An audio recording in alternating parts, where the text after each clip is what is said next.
Welcome back. Political analyst Democrat Harold Cook and Republican Brendan Steinhauser joining us today. Thanks for being on the show. And let's start with, we just heard from Representative Rodriguez, and just at the end they're talking about tapping the rainy day fund. We know that the appetite is somewhat there, at least from the appropriations chairman in the House. What do you think it will take? How much of a tough sell this time around between the House and Senate and all of the division that we already see with them? How does this get done, and will it? I think it's a tough sell if they do it, and I think it's a tough sell if they don't do it. And this is kind of new. It didn't used to be a tough sell. It was while Rick Perry was governor, the last time we had a tough budget session, they spent the rainy day fund down to zero, and there was no political repercussion whatsoever because it was raining. I mean, this used to be kind of a simple exercise, but since then, we've got a supermajority vote, required to spend the rainy day fund. And that's a tough vote for Republicans. Not a tough vote for Democrats, but it is a tough vote for Republicans. But here's the competing tough vote. If you don't have much money in a tough budget session like we're in, then you're almost forced to cut it from Article 2, which is Health and Human Services, or Article 3, which is Education. So you're gonna mess up sick people, or you're gonna mess up the school children in Texas. Republicans lose their seats over votes like those if they cut them. Yeah, I mean, it's kind of a divide among Republicans even. How do they get the votes there to do it? I mean, we're seeing some Republicans wanting to do this, some saying no way, no how. Sure, this is a classic case of the battle between the Republican Party, especially in the House and the Senate, right? I think you're seeing not much of an appetite in the Senate, in particular for tapping the rainy day fund. I think the mantra of the day is fiscal responsibility, and we do need to save for future emergencies. I don't see any appetite for that. I think if they do it, I think a lot of Republicans would face some challenges, not necessarily just on this issue, but I think it would be a narrative that they don't want to see happen in the party. Another division between the House and Senate that we've talked a lot about on the show, but so-called school choice legislation. And we heard from the U.S. Senator, the junior senator from Texas, Senator Cruz, sending a letter to every Texas Republican lawmaker urging them to pass school choice legislation. How much of a difference do you think it makes hearing from the junior senator of Texas? I don't really think it makes much of a difference in reality. I wonder how much of a difference some of these House members believe it would make in their next election.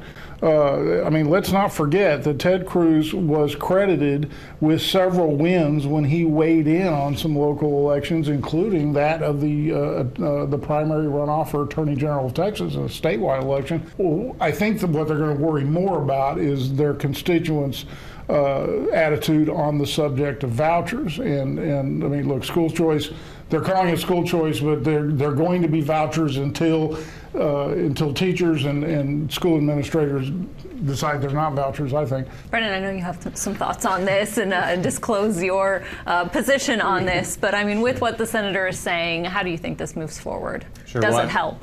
I think it does help, and I do some work on school choice. I serve as a Texas advisor for Ed Choice. My wife and I are working with National School Choice Week, which is an organization that celebrates school choice around the country. And really what I think is interesting about this issue is that you have everyone from Senator Cruz and Senator Cornyn to President Donald Trump, his Secretary of Education, Betsy DeVos, the Governor Greg Abbott, the Lieutenant Governor Dan Patrick, all of whom support school choice and who have been pretty outspoken about it. So you really do have the majority of conservatives and the majority of Republicans who support this. In fact, in 2012, school choice was on the ballot in the Republican primary, and 84% of Republican primary voters said, yes, we support this. So there is a lot of support already among the primary voters. I think for us to win this argument, we do have to call in all the help that we can with advocates for school choice from not only Texas but around the country to educate people and talk about how this is a free market solution. This encourages competition among school districts and among private schools and others who want those dollars that would follow the child.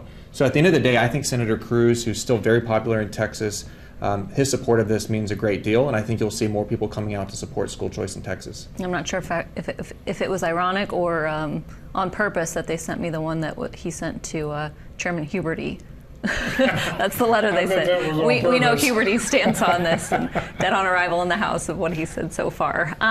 Wanted to lastly talk about Obamacare repeal, replace, and the growing opposition to the House plan, of course, from Democrats, but Republicans, battling Republicans on this issue.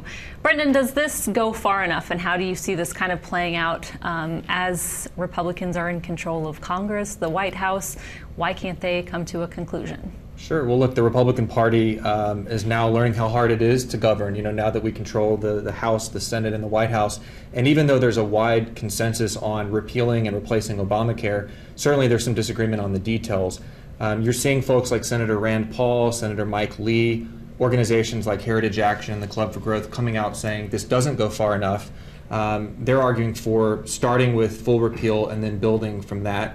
And then you have the Speaker of the House, Paul Ryan, and you have President Trump saying, this is our plan, this is a good plan, this is how we get it done. So there is a bit of a divide, and Speaker Ryan has to get to 218 votes in the House, which is going to be difficult because you have some moderate Republicans who don't like this. You have some Democrats, of course, or actually most Democrats will probably end up opposing this. And then you do have some on the right who aren't happy with this either. So Ryan's going to have to cobble together policy that can bring people together to get this done and send it over to the Senate. What's the Democrats' role in this, and just continue to try and do delay tactics? Probably. The Democrats if I were a Democrat in Congress, I would just be sitting around thinking, you know what, you break, you buy. We voted for our health care plan, and it is growing in popularity, not shrinking, even as the Republicans across the aisle are trying to repeal it and maybe replace it.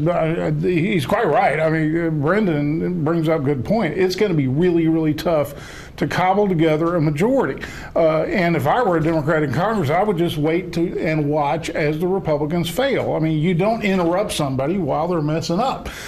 Here's the problem. There's no more difficult policy area than healthcare. Just ask Hillary Clinton from 1993. Just ask Barack Obama in 2009 and 2010.